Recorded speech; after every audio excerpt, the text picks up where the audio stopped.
Right.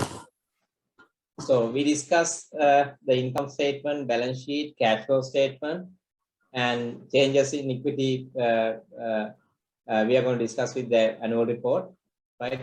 The movement in equity, right? So the stated capital and retained profits, that part. And so this is the components of financial statements, and we'll go through them in detail with the Navaropa annual report review. Right? Okay, then limitations of financial statements. Right. Hope everyone is back. Shiran, Tilina, Kaviraj. Sir. Okay, thanks. Right. Yes, sir. Right. Yeah. So when we review financial statement, we should know the limitations of financial statements also, right? And the first limitation is historical, right? We prepare financial statements for the past, for the year ended, for the month the ended, 31st January, whatever, right? So we prepare financial statement for the history. And not only that, we prepare financial statements and we record transactions at historical cost, right? When we record transactions, let's say a land, you buy a land and you pay 100 million and buy a land, right? And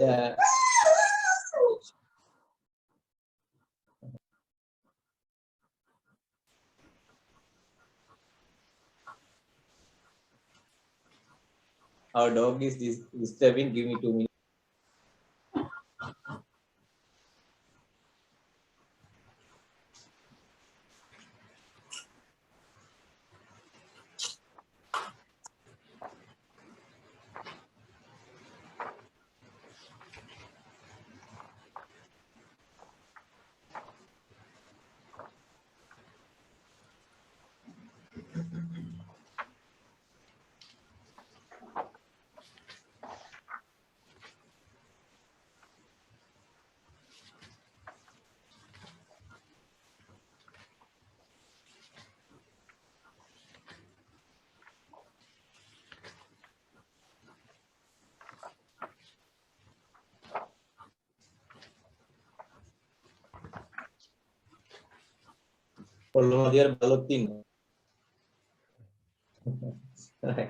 Sorry. Limitations of financial statement. The transactions we record at historical cost. Let's say we buy a land, right? We buy a land, and the purchase price is 100 million, and therefore the amount you paid you record as the transaction, and you create a land in the balance sheet, right? Under property, plant, and equipment. So land 100 million. Right? So after, let's say, 10 years time, right, the value of the land might be significantly higher than the value recorded in the balance sheet, right? Therefore, most of the assets we record at historical cost. Therefore, you can't see the right value from the balance sheet. So this is one of the limitations, right? And that's why we are talking about fair value accounting. And now most of the assets we try to fair value, right? Let's say the investment in quoted shares. So what we do is we do a mark to market valuation, right? When you prepare the balance sheet, we take the market price today, right? So then you can see the current value of the share without looking at the historical cost, right? But most of the transactions are recorded at historical cost. Is one of the limitations, right? That's why if you want to acquire a company, you need to understand whether the assets are properly valued and whether you can see the right value from the balance sheet, right? So even if you do asset-based valuation, you need to see that, right? And but to resolve this issue, if you want, you can revalue property, plant, and equipment, right? So that option is there. But some organizations, they don't revalue; they keep the original cost, and therefore, from the balance sheet, you can't see the right value. Both ways. Sometimes even if there's appreciation or if there's a depreciation, right? So from the balance sheet, you can't see it. The second limitation is you can see only quantifiable data, right? When we prepare income statement, balance sheet, we consider only quantifiable data, especially the assets. When you record an assets, we record only quantifiable. If there is an asset and the value, if you can measure, quantify, then only we record. But there are a lot of assets which you can't quantify, right? The many intangible assets are recorded as assets. Instead of any expenditure made to create an intangible assets are immediately charged to income statement. Many intangible assets are not recorded as assets. Instead, any expenditure made to create an intangible assets are immediately charged to the expense, right? The brand value, right?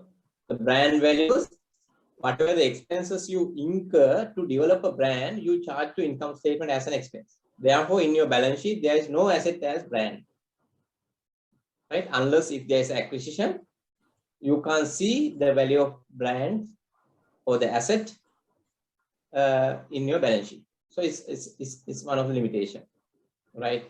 The goodwill, right? Even sometimes you have very good staff, right? And the real assets, but you can't show them in the financial statement.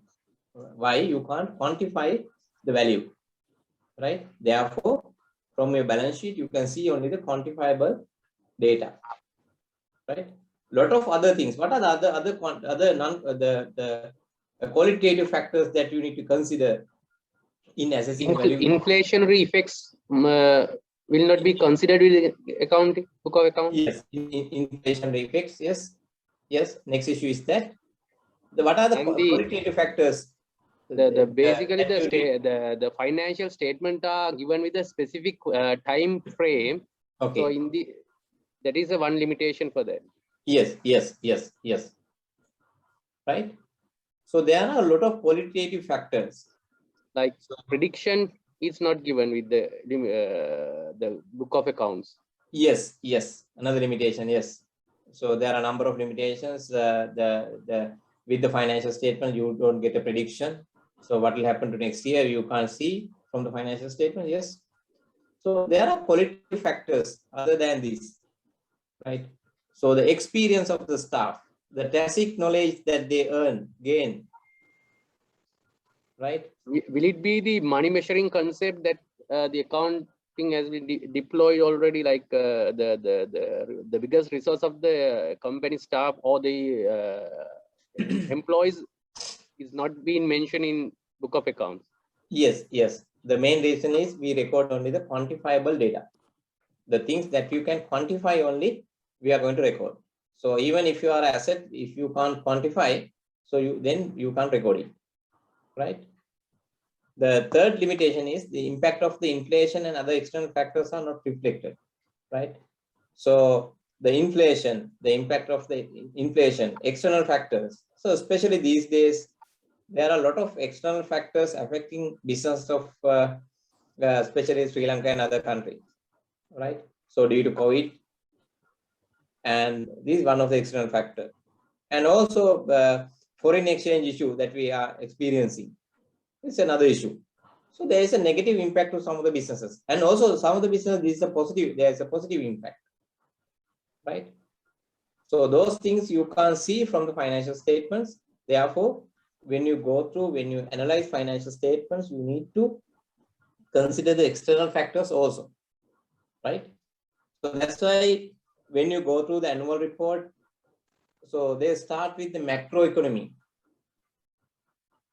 right? And there's a review, small review on the macroeconomy. And sometimes even starting with the global economy. So what's the situation globally, right? During this year, you should know, right? So then only you can you can assess performance, right? In relation to the overall economy, global economy, and also in relation to, then there is a review called industry review, right? So if you are in the banking industry, so whatever the key performance indicators relevant to the banking industry, you need to understand, right? What's the overall loan book growth, the loan growth, right? Industry growth is 10%, you are achieving 12%, then you are better. And industry, there is no growth, but you have a 2%, 5% growth, then still you are better than industry, right? Not only those things, even NPA ratio. So what's the industry average NPA ratio? If you can maintain below the industry, then you are better, right? So with the financial statement, we need to understand the impact of external factors, right?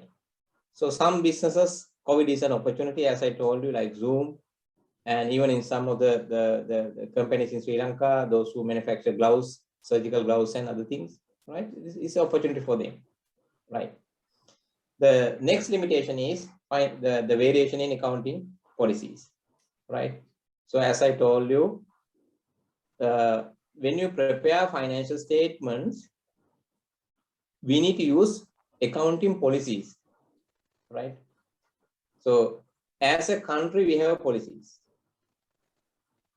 Or policies to policies not to have policies, consistent policies, right? Or whatever. And even as a corporate, we have policies, the company policies, right? What is meant by a policy? Oh, can you give some examples, corporate policies, examples? Any examples, policies? HR policy. HR policy, yes. Subsistence policies are there. Subsistence policy, yes. Medical policies. Medical policy, yes. Any other corporate policies? Bribery and whatever policies, anti-bribery policies. Yes, yes. Right. What is meant by a policy?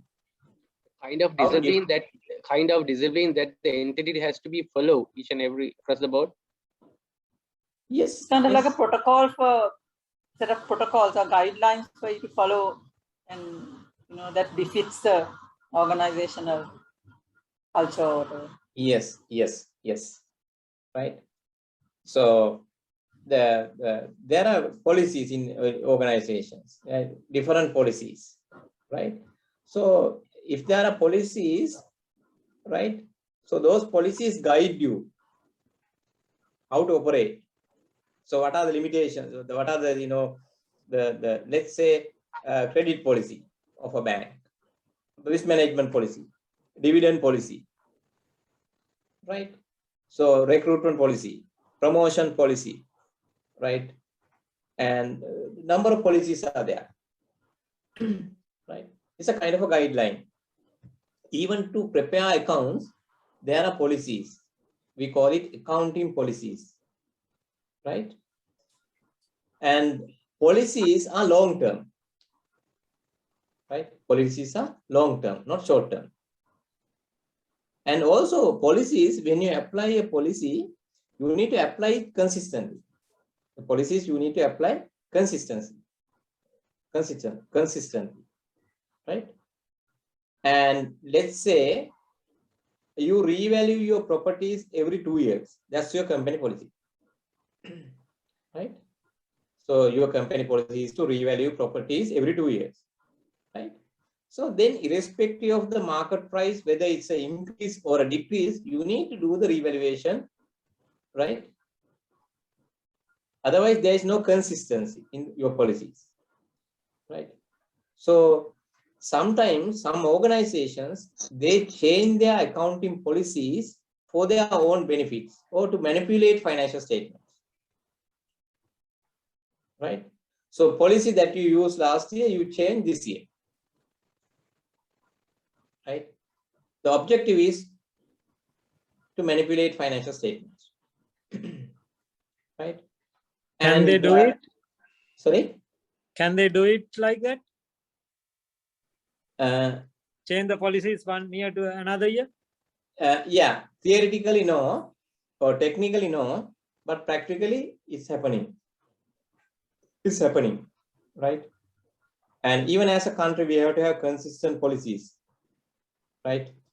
So even at the book of accounts, that the consistency policy is there, that we have to maintain certain policies to unforeseeable future, like yeah, only yes, yeah. yes, Dilshan, yes, you are correct. So policies, do you need to change policies? Yes, sometimes yes. No. Policies, do you need to change, or do you need to? Can you I follow think, even as a country, whatever the policies that we have, had in 1970s, 60s, can we use them now? no. The same policies? As the environment evolves, you need to change. Yes. Right. So some of the policies may be outdated. Right. So whenever there is a change in the environment, external environment, right? So you are compelled to change. Otherwise, you are outdated. Right. So if there is a real requirement, you can change your policies. You can change, but you have to disclose in the accounts. Yes. As a note. Yes. Yes. So you can change it. And also to change your policy, there should be a valid reason why you are changing. Not to manipulate financial statement, there should be a valid reason why you are changing. Right? And also if you change it, you need to disclose it in your financial statement. Right? So it's mandatory. If there's a change, you need to disclose. So therefore, even the same organization, 2 different years, there can be 2 different accounting policies. So therefore, it's very difficult to compare.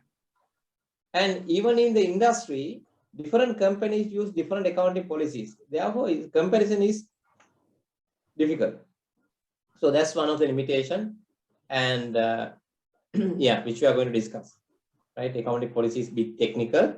But yeah, with the annual report review, I'm sure we can go through. And if you are interested, we can go through. Otherwise, it's a bit technical. Sometimes even there's a policy in the company.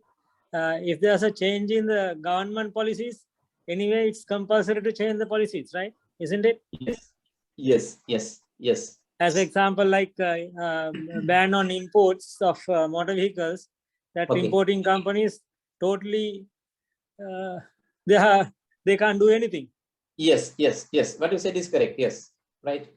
And let's say the normally sometimes you have a provision in policy for bad debts, right? If you take the banking industry, now the government say give moratorium to the companies like tourism companies, right? So then therefore they can't follow the previous policy, right? Due to government intervention. So they also need to change their policies. So that's why I told you we need to consider the changes in external environment, right? So external factors we need to consider, and then we need to we are compelled to change policies, right? The issue is if there are changes, it's very difficult to compare. Last year one policy, this year one policy is difficult to compare. And even in the organization in the same industry, if they use different policies, so it's very difficult to compare financial statements. That's one of the limitations. So these are some of the limitations of the financial statements, right? And there are a number of limitations. If you want, you can discuss more issues, right? So these are some of the limitations that we can see in the financial statement. You need to be mindful of these limitations before going through financial statements and before making decisions, right? Okay. With that, okay. Technical terms. I think I shared one document. If it is not, if I have not shared it, I will share it with them again. And there's a Word document and indicating some technical terms. I'm not going to discuss all these terms, and if you have any queries, clarifications, then we can discuss, right? Most of the things already discussed. Current assets, right? So cash and all other assets which will be converted to cash on demand or within 1 year in the normal business cycle, right? So I like to highlight this part.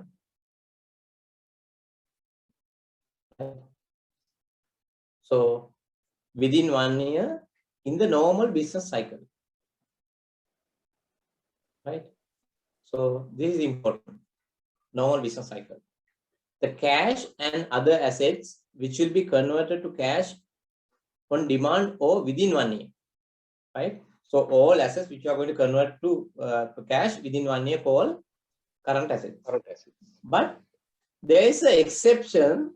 They say in the normal business cycle. What is the abnormal business cycle? So what's the meaning of this? Why they use normal business cycle, right? So there are some assets like buildings, plant, machineries. So if the company wants, they can sell them also, right? So if you have office building, so whenever you want, you can sell it, but it's not in the normal business cycle. Your business is not selling properties, selling plants, selling vehicles. So therefore, it's not in the normal business cycle. Therefore, those kind of assets are not treated as current assets, right? In your normal cycle, business cycle, whatever the assets you are going to convert to cash are treated as current assets. Right? Then non-current assets. Assets which will not be converted to cash within 1 year in normal business cycle called non-current assets. So we have already discussed, therefore I'm not going to spend time on these technical terms. Then current liabilities, liabilities which mature within 1 year in the normal business cycle. So whatever the payables that you need to pay within 1 year called current liabilities, right? Let's say you take a bank loan, 5-year loan. You need to pay a bank loan over a period of 5 years, right? And no grace period. Is it a current liability or a non-current liability? My question is, you get a bank loan and the bank loan is payable over a period of 5 years. No grace period.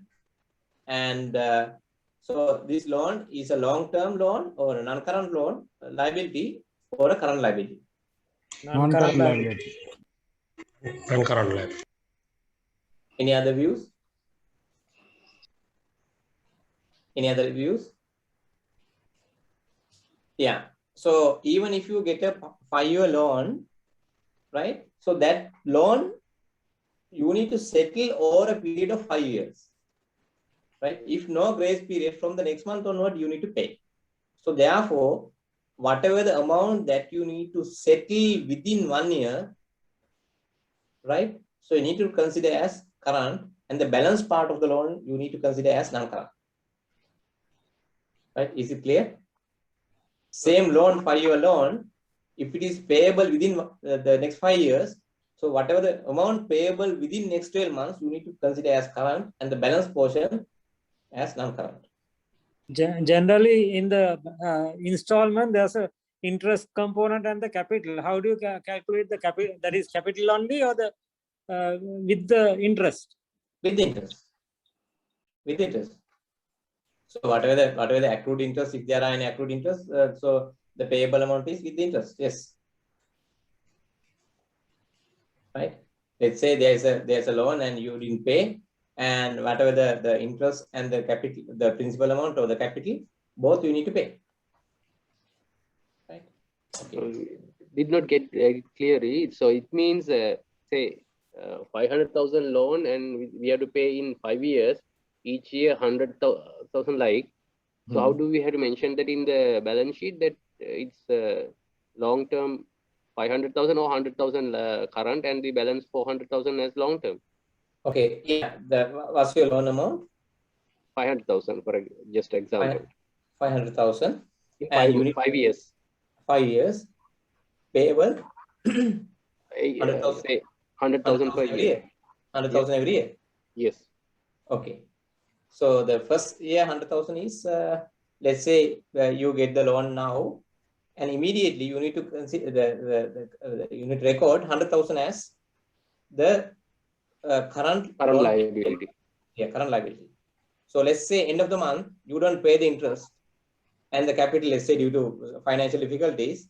So then, in addition to that, whatever the accrued interest also you need to consider as short-term payable. Okay. Whatever the interest due also up to the interest due also you need to consider after that period, right?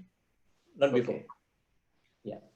Okay. So then we discuss working capital, where we are going to discuss all these things in detail, right? So current assets less current liabilities, or the equity capital need to fund the current assets. The meaning is the capital required to run your day-to-day operations, right? Capital required to run your day-to-day operations.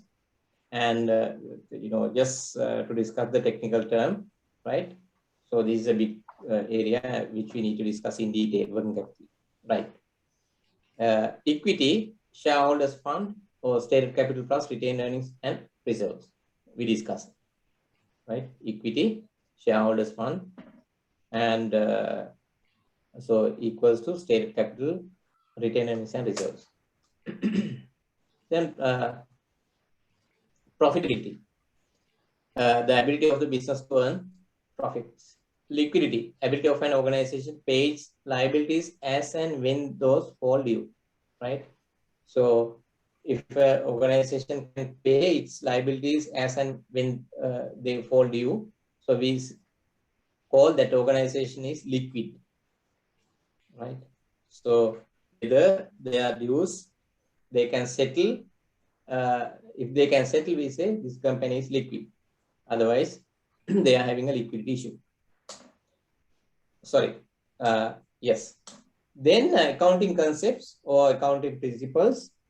And as I told you, so this is the foundation of accounting, right? This is the foundation of accounting, and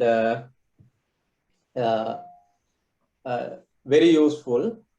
And even accounting standards developed by using this framework foundation, right? Therefore, you need to understand this, and you don't need to memorize the definitions and all, but try to understand, right? Rules of accounting that should be followed in preparing financial statements, right? There is a concept called entity, entity, right? Sole proprietorship, right? Sole proprietorship, right? Well, let's say you have a sole proprietorship, right? And legally, is there a separate legal personality for the sole proprietorship? No. No. I ask the same question. Is there a separate legal personality for a sole proprietorship?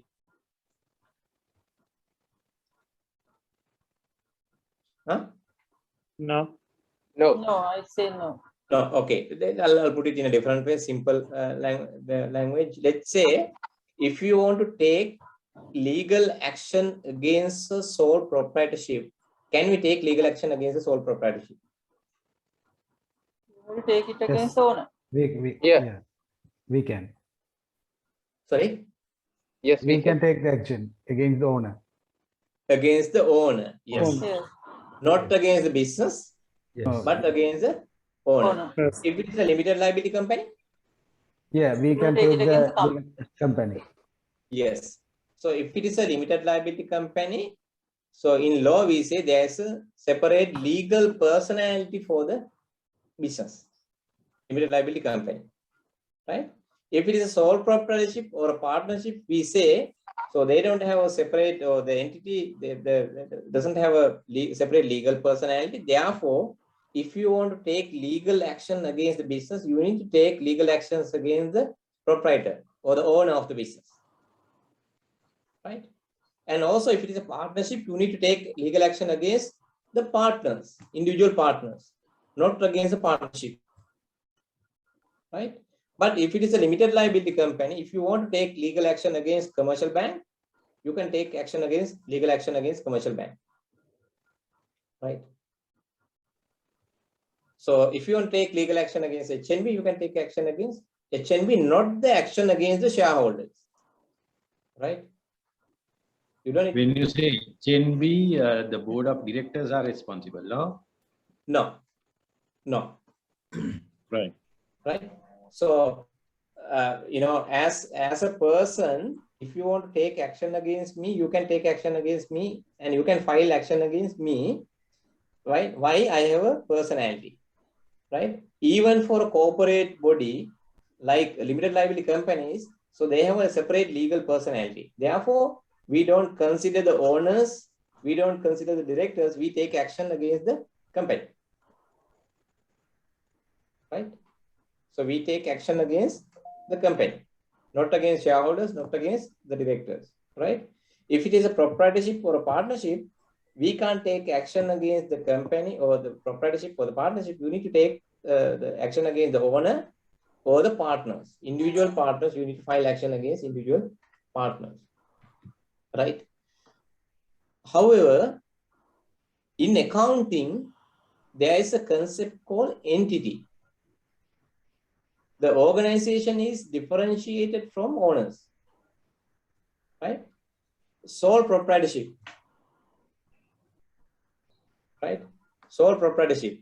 Legally, there is no separate legal personality for the business. And if you want to take action, you need to take action against the owner, right? So therefore, owner and the business, two different things, or two different things, right? But when you prepare financial statements, accounts, we segregate these, the entity and the owner, right? So let's say sole proprietor pays educational expenses of his children from the sole proprietorship money.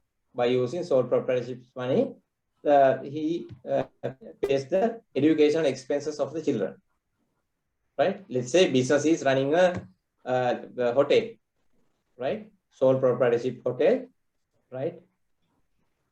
And so the hotel, his business is hotel, and so he pays his children's educational expenses by using the money from the business, right? So legally, the money belongs to the owner, but for accounting purpose, you need to segregate these. Owner and the business, legally, the owner is the businessman or the owner, no personality for the organization, but for accounting, we treat there as a separate entity, right? So different from the owners. Therefore, children's educational expenses, you can't treat as an expense of the business hotel.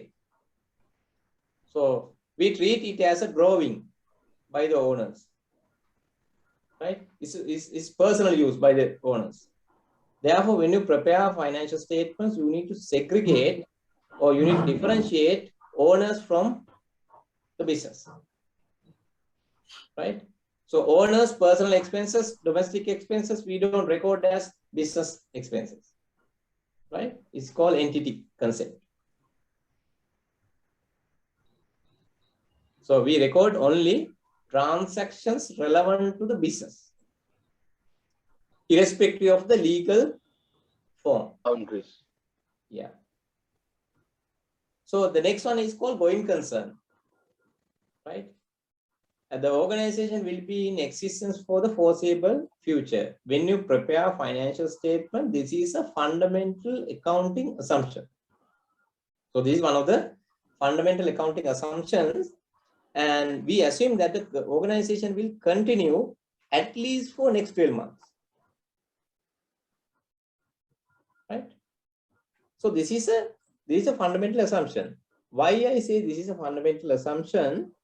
If there is no going concern for the organization, you can't classify assets as current and non-current, right? You can't classify assets as current and non-current.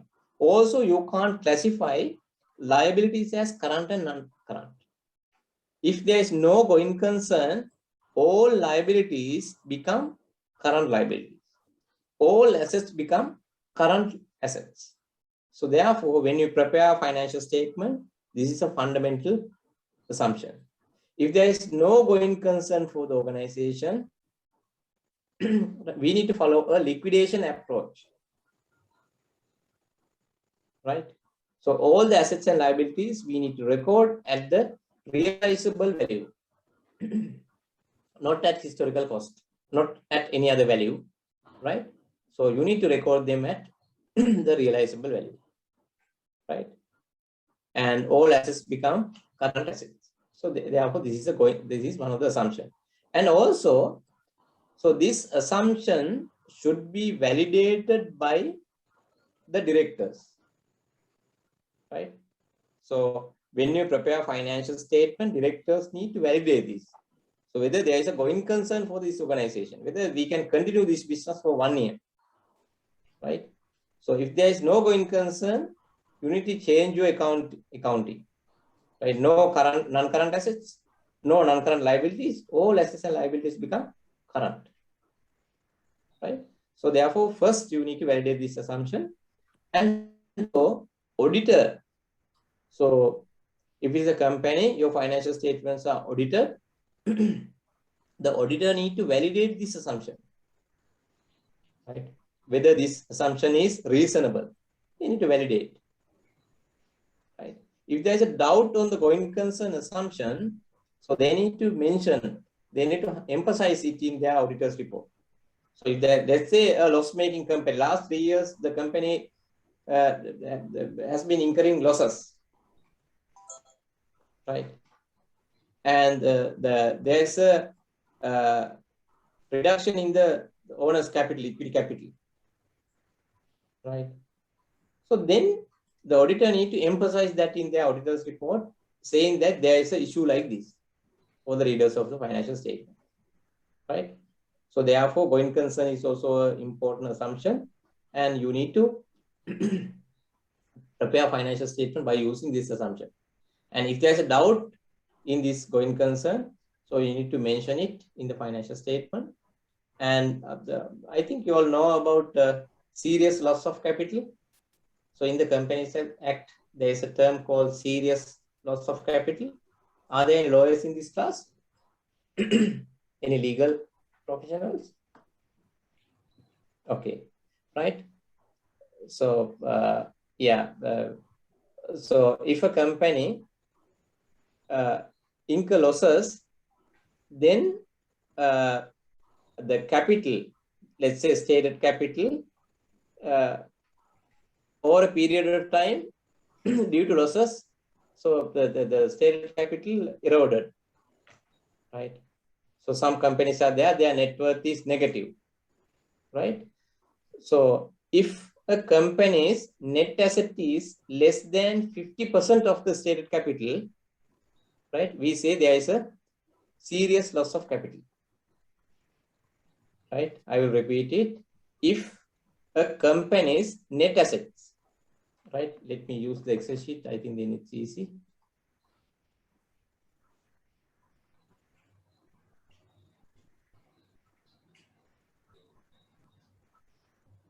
Yeah.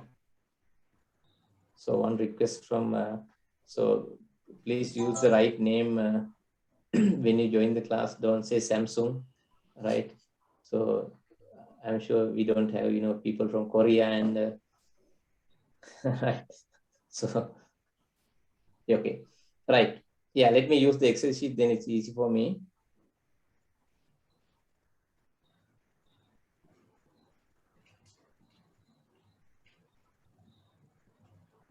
Right. Can you see the Excel sheet? Yes. Okay. Right. So as you know, you have stated capital. Let's say 1,000 rupees. And you have retained profits. Profit.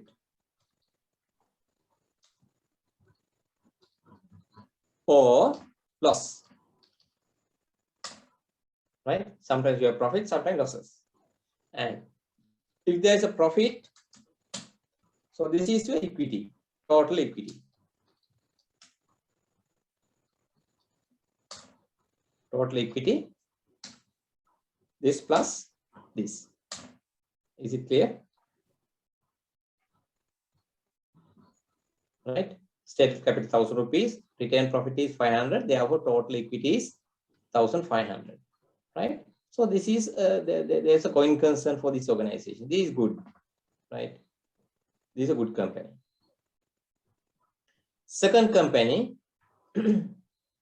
right? It's like this. So their stated capital is 1,000 rupees, and the loss is accumulated loss is 600 rupees. Now, what's the total equity value or the net asset value? 400. 400. Is less than stated capital or more than stated capital? Less than. Less than, right? So if this value, total equity,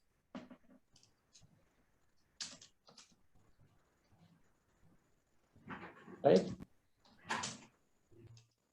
50% of stated capital, we say there is a serious loss of capital, right? There's a serious loss of capital, right? So then there are provisions in the Companies Act. So due to losses, if your equity is less than 50% of the stated capital, and when you reach 50% level, you need to call for a EGM, extraordinary general meeting, and you need to get the shareholders' approval whether to continue the business or whether we can continue the business or we need to liquidate, right? And so in this kind of a situation, let's say shareholders think that the directors' present strategies, so we are going to turn around, we can resurrect the situation, and therefore we can continue. Then shareholder approve at the EGM, and so then you can continue.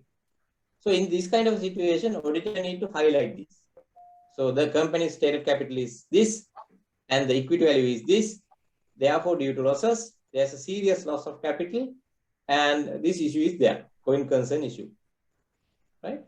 So therefore, these kind of going concern issues, auditor need to highlight, and also the directors need to assess the validate the going concern assumption. Okay, let me go back to the PowerPoint presentation. Right.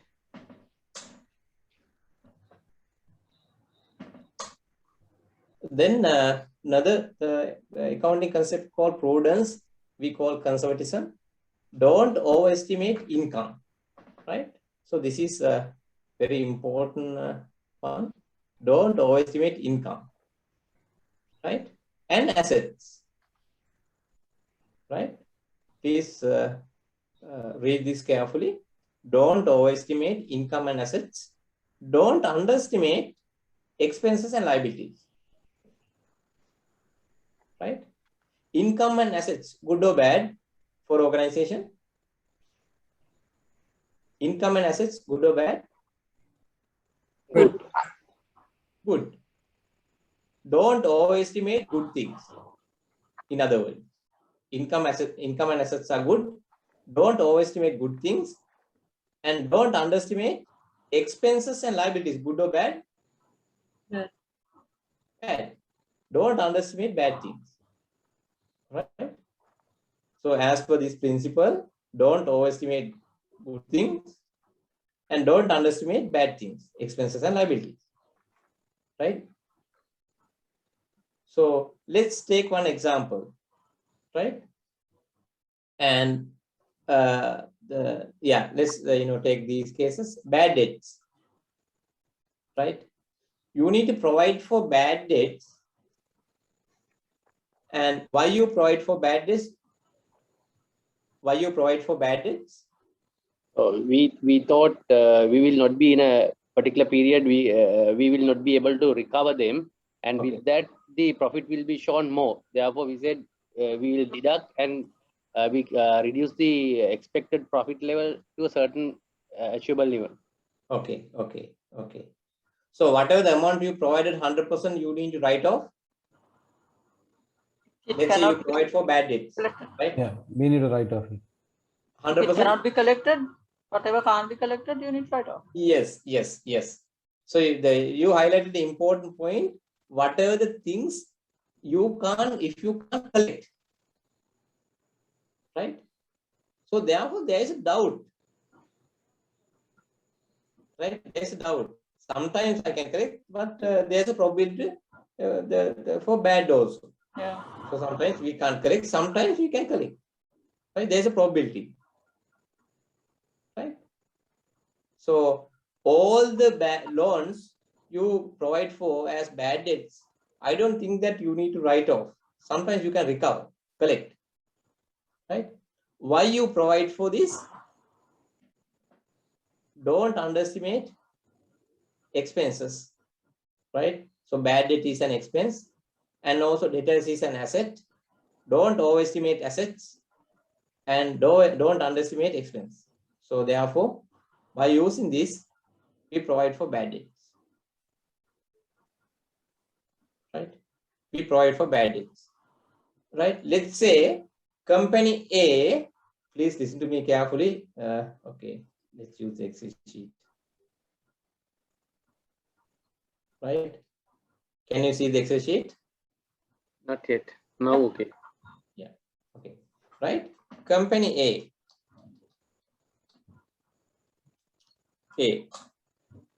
right? So there's a receivable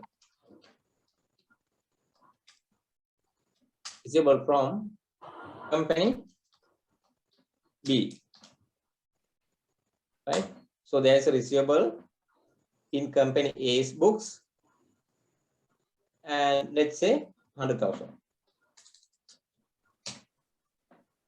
right?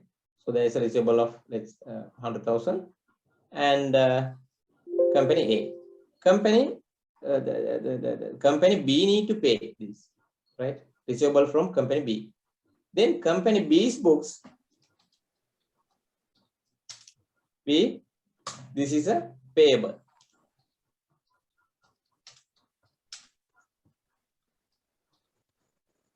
Company A, the same amount. Same amount, right? Now this company B is having financial difficulties, right? Company A, normally they give 30 days credit,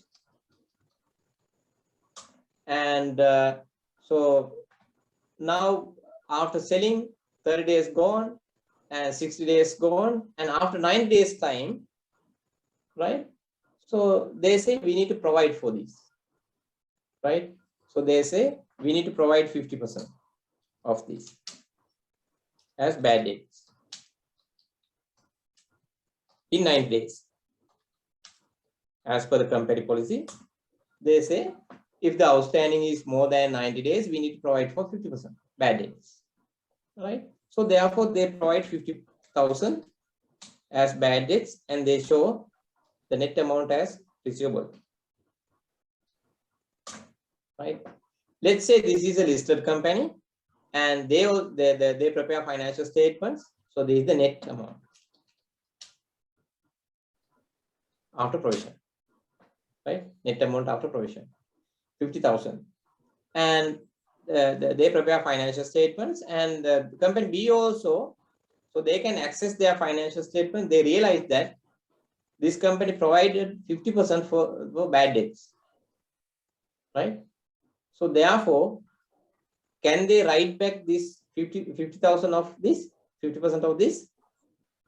Can they reverse 50% of this, company B? No. No. Company A, this is company A's books, right? So there is a receivable of 100,000, and now it's in 90 days category. Therefore, they provide for 50,000 as per their company policy.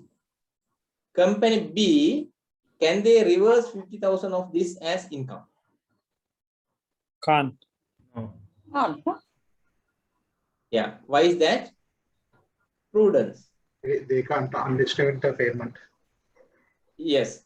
So this company, and this is an asset for them. 100,000 is an asset. Therefore, don't overestimate assets. So there is a doubt. Therefore, don't overestimate assets. Therefore, you reduce the receivable asset value to 50,000.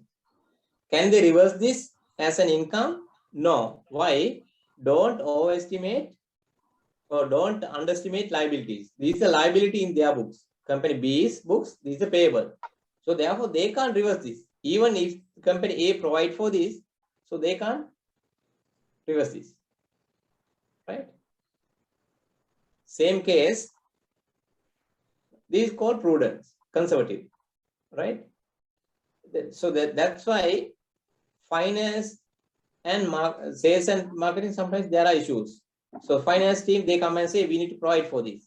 But sales team, they know they can collect it. Right? There's a 75% probability of collecting, but finance say they need to provide for this. Right? So consider the prudence. Right? Okay, let's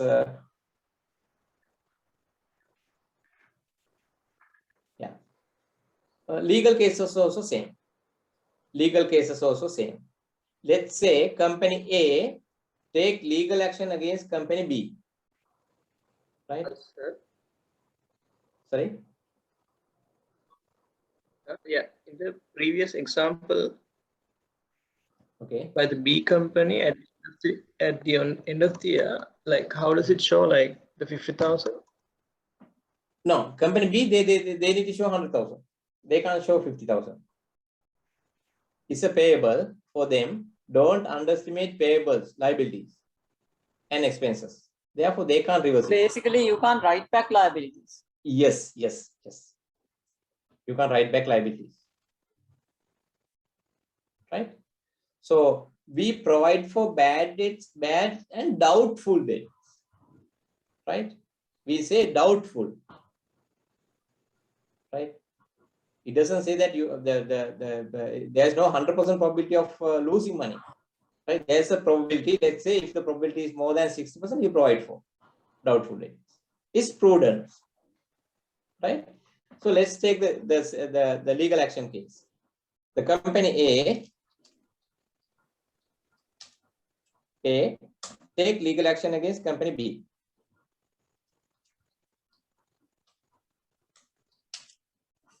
So company A take legal action against company B. Right? And so they are claiming damages. Right? So company A take legal action against company B. So company A claim 100 million damage for due to some breach of a contract. Right? 100 million rupees. And after 2 years or 3 years time, the company A's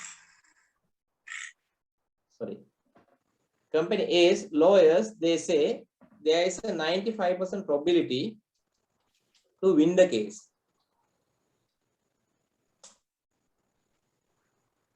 Right? So company A's lawyers, they say there is a 95% probability to win the case.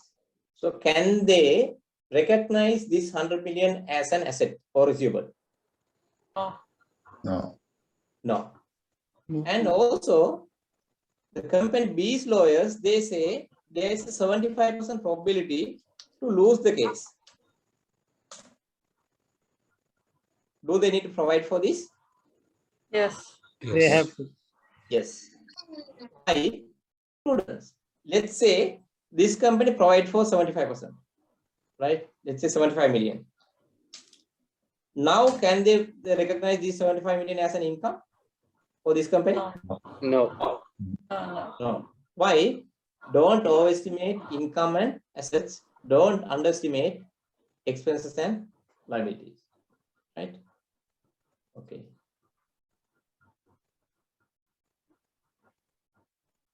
Right.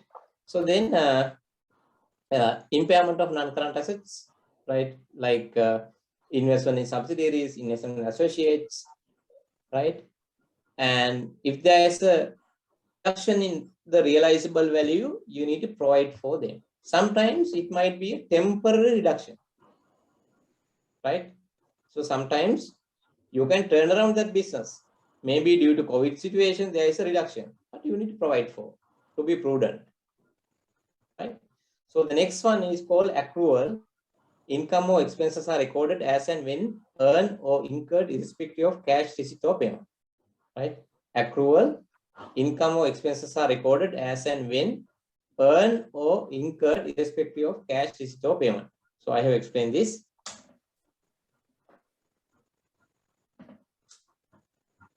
Okay.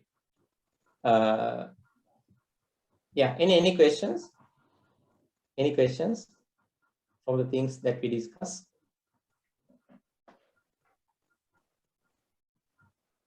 Okay. So if there are no questions, we can stop, and I'm sure next. Excuse me, sir. Now, Yeah. with regard to this sole proprietorship and partnerships, is there any requirement for them to prepare financial statements and to be audited and to submit it to any government organizations? Yeah. So let's say if you file tax returns, right? So you need to prepare financial statements. Okay. Yeah. Is there a legal base for that? Otherwise, how can they prove the income of the business? Okay. Profitability of the business. So even if it is a partnership, it has to be audited. And so otherwise, the Inland Revenue Department can challenge you. Yeah, but because I don't want to mention where I work. For a government organization, I am working. But when I have experience, there are so many sole proprietorships and partnerships. They have not prepared financial statements. Okay. And when we request. Yeah. Yeah. So I understand. I know where you work also. Yeah. Right. So. Right. What's your good name? No, we don't call you and get you support. Yeah. Right. Yeah. What you said is correct, right? So the most of the the business, like the most of the business operating in PETA, right? So their the transaction values are millions, right? Yes. But do you think that they record all the transactions? No. No. Right?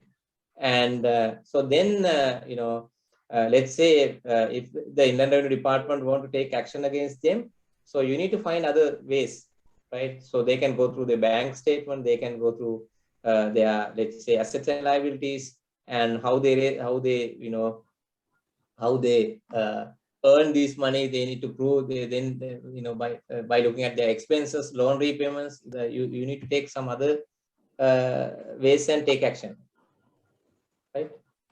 So yeah, so if they don't prepare, then I think it's easy for you. So yeah, easy for, let's say. Yeah. But it's very difficult to find out all the transactions. That is the issue. Yes. The biggest issue there is the most of the transactions are not carried out through banks, not recorded and not carried out through banks, right? So if it is a company, you can take the bank statement and say, see the transactions, number of transactions. So there are most of the transactions are all the sales are cash and the purchases are also cash. Yes. Right? So no invoices. No, sometimes no invoices also, right? So then you need to find the some other way, right? So if you can identify the assets that they have, so then you can find the source, how they finance these. If it is not from a bank loan, so there should be a source of finance. And also you can check their expenses. So most of the people are willing to disclose their expenses than income. So you just look at the expenses and get the confirmation of the expenses. So then they have to have a source to finance that. If it is not through a bank loan, so it is obvious that this is a source of income, right? You get some kind of a source, right? So what we said is correct, 100% accurate. Sometimes some companies, I know one company turnover is more than 1.5 billion, but the actual turnover in the books of accounts, I'm sure significantly less than that. Right? So why? So they most of the transactions are cash transactions. Right? So therefore it's very difficult. Right? So Nipunika is warning me. Therefore, yeah. Any other questions? So we'll discuss these three points. Basically what we learned, I mean, those days, and the sole proprietorship or the partnerships, accounts to be maintained is no more mandatory. So that's what maybe the, but yet the inland revenue, of course, yes, they can ask for the accounts set, the set of accounts in order to identify the profits and ask the taxation. Yet since it is not mandatory, as the friend what he told us, that is no more accounts there. I think it's legally, it's not bound to maintain the sole proprietor or the partnership, isn't it? Yeah, I think so. I think so. Yeah. So then you need to lobby the government and make it mandatory. Exactly. Right. Yeah. Any other questions? Okay, if no questions, we can wind up, and thank you for your interactions, and thank you. Thank you, sir. Thank Sir. you. Good night. Thank you, sir. Good night. Thank you so much. Good night. Good night.